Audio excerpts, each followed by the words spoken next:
Ellie here from the Dark Imp, helping parents reclaim family time by playing board games together. Today I'm going to give you an extract from my book, The Board Game Family. When I talk to parents about how to integrate board games into daily family life, one of the most important concepts that comes up is the idea of a metagame. In fact, the metagame is the most important game of all. Playing the game on the table is only part of the overall experience. Even before the box is open, the metagame has begun. The metagame is the drama unfolding between the players. The metagame involves manipulating the emotions of your opponents. The metagame gives you that feeling of triumph that comes with collaborative problem solving. Have you ever won a board game but taken so little pleasure in it that you felt like you'd lost? That's the metagame. Have you ever followed someone else's lead in a team game against your better judgment and been absolutely thrilled with their downfall? That's the metagame. Have you ever been so pleased at winning a battle that it made no difference that you lost the war? Yep, that's the metagame. We've all played games that are just awful. But we've had an amazing time because the mood has been just right and the group has been happy. Most of us would choose this over playing a brilliant game in a stormy atmosphere with heavy sighs and sneers. The metagame holds so much power over game-playing families that it's a much more important factor in their enjoyment of the game than the actual game on the table is. The problem is that it's sometimes difficult to tell what metagame is being played until it's well underway.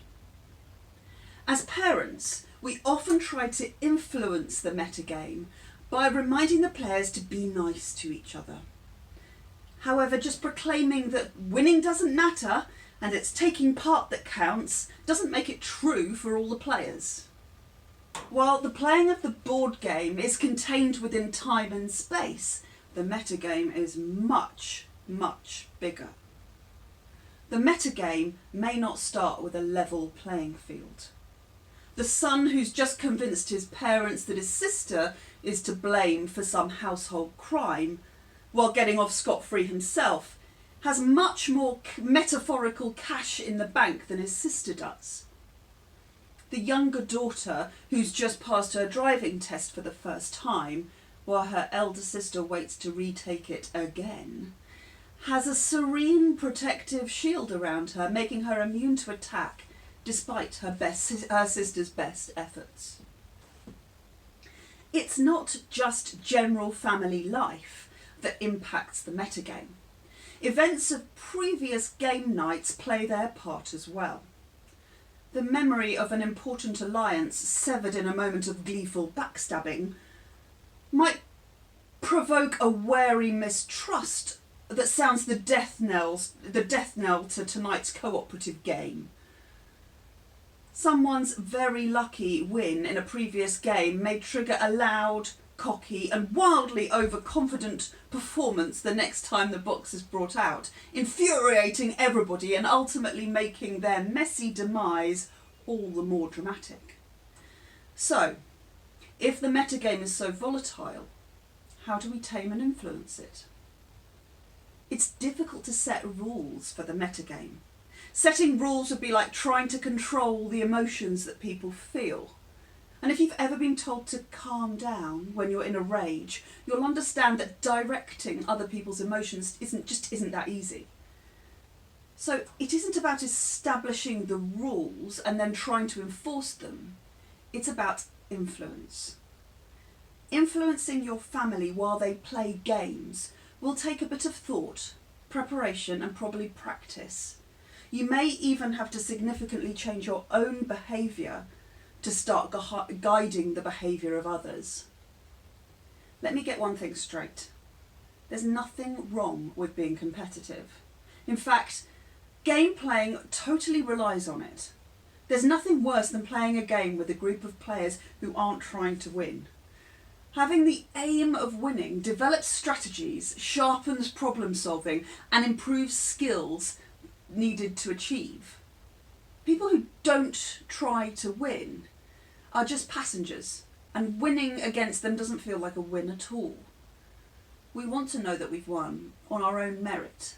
Being allowed to win is only a triumph on the surface. But there's a big difference between playing to win and needing to win. The highly competitive parent that's very stereotypical needs to win and may exhibit some nasty metagaming tactics in order to do so. To become the master of the metagame, you first need to take an honest look at your own behaviour. Deliberately and consistently model the behaviours you want to see. To try to retain your objectivity so that even while you're concentrating on the game on the table, you're always aware of the metagame. So that's an extract from the board game family. I've done other videos about the metagame and I'll signpost them in the notes underneath. But over the next few weeks, I'll do some more. So if you're interested in this idea about a metagame, the game that we're really playing over and above the game on the table, then take a look at the videos that are signposted below and keep an eye on the videos that are coming in the next few weeks.